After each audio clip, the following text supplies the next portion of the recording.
पुरानी ट्रेन। ये ट्रेन रोज रुकती है नए स्टेशन पर, मिलाती है आपको एक नई कहानी और कई नए किरदारों से। तो सब सवार।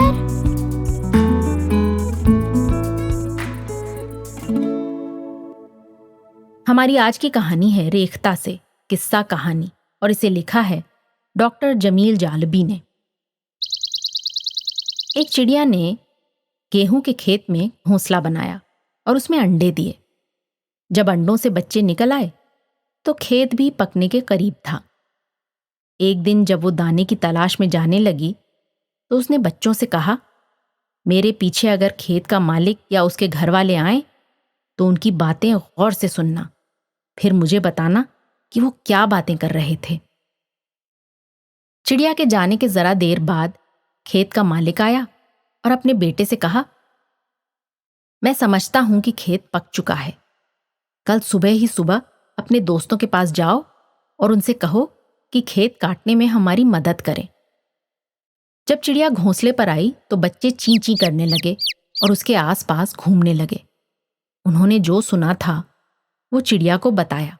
बोले, अम्मी जान, हमें जल्दी से यहां से ले चलो। चिड़िया ने कहा, बच्चों, घबराने की कोई बात नहीं। याद रखो, जो खेत का मालिक अपने पड़ोसियों और दोस्तों पर भरोसा करता है उसका खेत नहीं कटता। मुझे यकीन है कि ये कभी नहीं कटेगा। दूसरे रोज चिड़िया फिर बाहर गई और चिल्लाते हुए कह गई, बच्चों, खेत के मालिक की बातें गौर से सुनकर मुझे बताना। कुछ देर के बाद खेत का मालिक आया और बहुत देर तक पड़ोसियों और दोस्तों का रास्ता देखता रहा, लेकिन वहां कोई भी नहीं आया। जब धूप तेज हो गई तो किसान बोला, इन दोस्तों और पड़ोसियों का कोई भरोसा नहीं। बेहतर है कि अब तुम अपने चचाजाद भाइयों से कहो कि कल सुबह ही सुबह खेत काटने में हमारा हाथ बटाएं। ये बात सुनकर बच्चे बहुत डरे।